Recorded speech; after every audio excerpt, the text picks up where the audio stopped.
All right, Shalom. Before I begin this lesson, I would like to give all praises, honor, and glory to Yahweh Bahashem Yahushai Bahashem Ruach HaKodesh. I'd like to say double honors to my teachers, the apostles, the bishops, and the elders of Great Millstone, the men whom I've learned this truth from. And I'd also like to say shalom and salutations to the elect that's out there preaching this word of truth and sincerity. I'm the brother Shaquat, and I'm one of the brothers from the branch of Great Millstone, Montreal. And I'm back with another lesson. And this lesson is going to be a brief and, Lord willing, to the point lesson. It's pretty much going to be going into, being a soldier, right?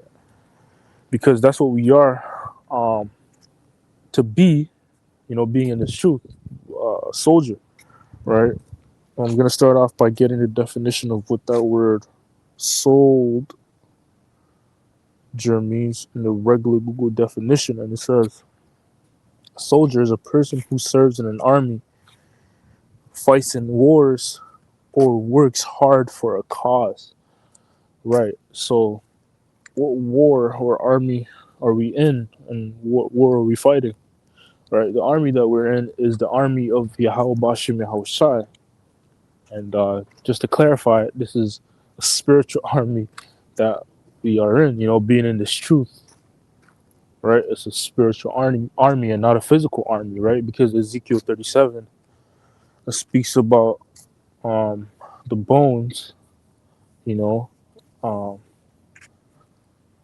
Matter of fact, let me get that. So let me start off by getting that. In the book of Ezekiel 37 and verse 10, it says, "So I prophesied as he commanded me, and breath came into them, and they lived and stood upon their feet, an exceeding great army."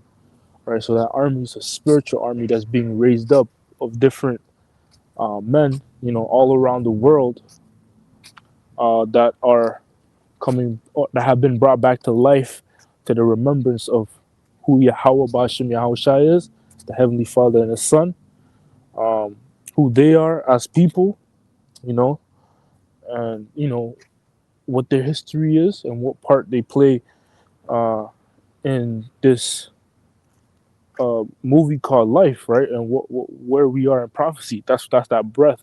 The breath symbolizes wisdom, knowledge, and understanding, right? But we've been brought to life, being dead, being once dead. But this happens spiritually, right? Because we weren't physically dead, but we were in a dead state of mind, right? But that army that's raised up and standing upon their feet is a spiritual army. It's not literal. So this being in this truth and having this wisdom, knowledge, and understanding, and pursuing, this path of righteousness, or this path to the kingdom of heaven. That's the army we're in. That's the fight. That's the war we're fighting, right? And it being um a spiritual army, we're fighting a spiritual battle. You know, we're fighting what, like the scriptures say in Ephesians, right? Matter of fact, let me get it instead of butchering it. Ephesians, I believe that's 6.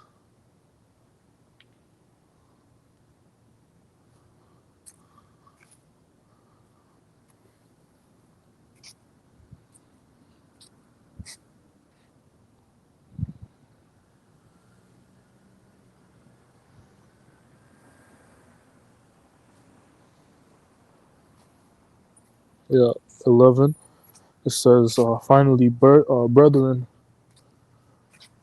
be strong in the Lord and in the power of his might.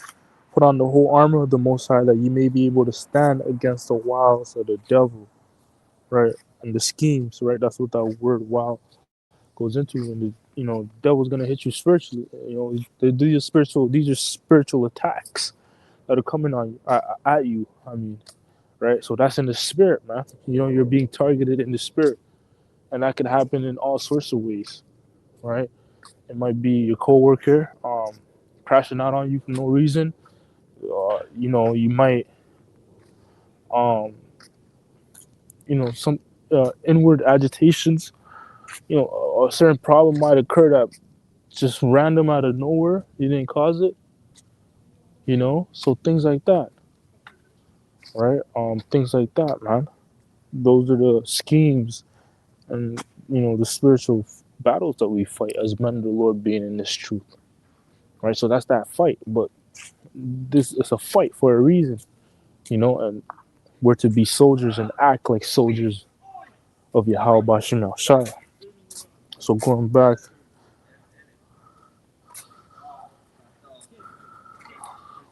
to the word soldier in the Merriam-Webster, a few meanings and usage. It says a military member, a person enlisted in an army, often lower ranking than an officer. Social instance, it says a sterile, large-jawed ant or a termite that protects his colony. Matter of fact, I have a better question to ask. I'm gonna ask ChatGPT.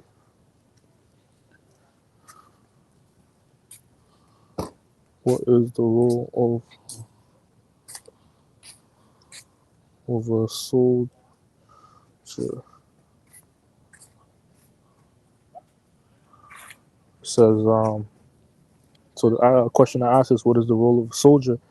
The role of a soldier is to serve and protect the interests of their nation, primarily by defending it against threats and carrying out lawful military missions, while the exact duties vary depending on the country, branch of service, and assignment. A soldier's responsibilities generally include defending the nation, following lawful orders, right, carrying out missions assigned by military leaderships, while adhering to national and international law, right? And um, what assignment have we been assigned, right?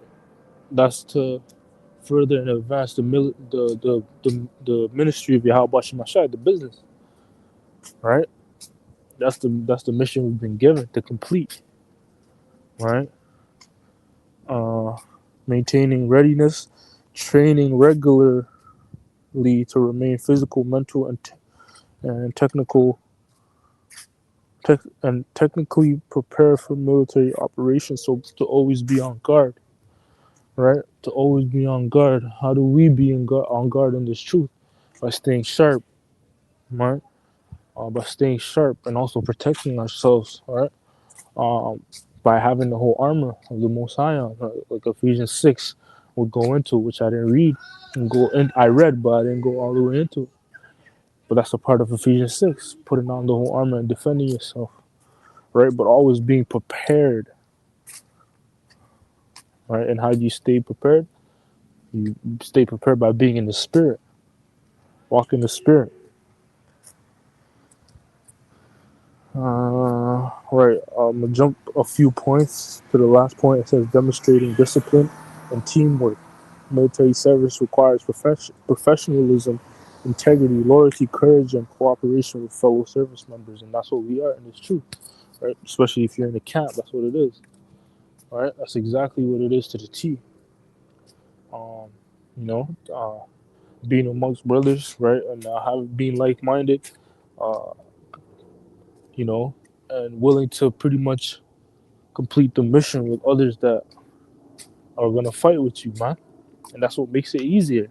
Right? I remember the elder Apostle Ram, something that he often mentions in his videos is that somebody had asked him what drives him, or what kept him staying in the truth for so long. He said, and he gave him a precept. He says, "As iron sharpeneth iron, so the one man sharpeneth the countenance of another." Right? And I believe that's in the Proverbs, but that's the precept he gave him, and you know that's facts, right? Because to be able to endure in this truth, it's easier, when you have brothers that are there for you, for to simplify it, man. You have brothers that are alongside you, going through the same things, and you can share these experiences with. You can talk about things with, and they can relate on that level, on a spiritual level, right? Because you can't share some of the things that you go through in the truth with people in the world. They're gonna look at you crazy, or they can't understand it because these are spiritual things. But they're carnal in the world, right? So all you got is the brothers, All right. So let me get a couple precepts and I'm gonna close it off here.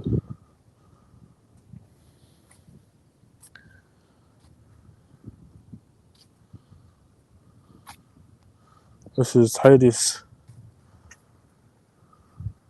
Second Timothy, Salakia 2 and verse 3. It says, "Thou therefore endure hardness as a good soldier of Yahushua Mashiach," right? And this truth is rough. It's not for the faint-hearted. It's not for the weak, man. This truth is hard. It's not as easy as one might think, because it's a lot of things that you go through being in this truth, and even more depending on how high you rank, you know what your position is. The higher you are, the more you deal with. All right. But yeah, overall, just being in this truth, it is hard, man.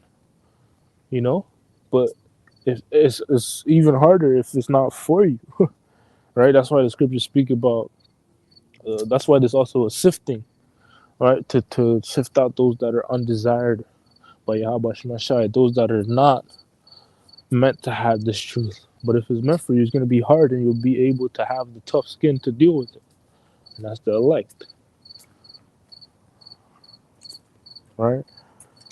And Sirach 2 tells us, when you come to serve the Lord, prepare to serve you, prepare, to go through trial, to prepare to be tempted, prepare to be put to the test, to see, what you're really made of, because that's to see if this is really where you belong or not, right? 2 Timothy 2 and verse 4, "No man that warreth entangleth himself with the affairs of this life, that he may please him who hath chosen him to be a soldier," right? So, if you're fighting this battle, you're not gonna um you're not supposed to entangle yourself and be fully attached to particular things while being a soldier, while in the midst of a fight or a war, right? You're a pilgrim somewhere. You're not gonna attach yourself to a particular thing, a particular woman, a particular job, a particular way of living. Nah, man. You know, because if you get too attached to that thing, it's gonna be hard for you to let go. And then when it's time for you to let go, you won't be able to let it go, and that messes you up, right? But that's exactly what it is with this truth. You know, we come to find out that we're pilgrims. We're pilgrims here, man. And this is not our place to stay. It's not our home, all right? We have no continuing city, like the scriptures say, all right? So we shouldn't be invested too fully invested in the things of this world, or too entangled, because we have a mission to complete. We have something that takes priority over other things. All right. So yeah, I'm gonna end it off there. Lord willing, this lesson was edifying, short, and to the point. In closing, I'd like to give all praises, honor, and glory to Yahweh Ba'ashem, Yahweh Shai Ba'ashem, HaKadosh. Once again, double honors to my teachers, the apostles, the bishops, and the elders of Great Millstone, and Shalom, and salutations to the elect. Lord willing, this lesson was edifying.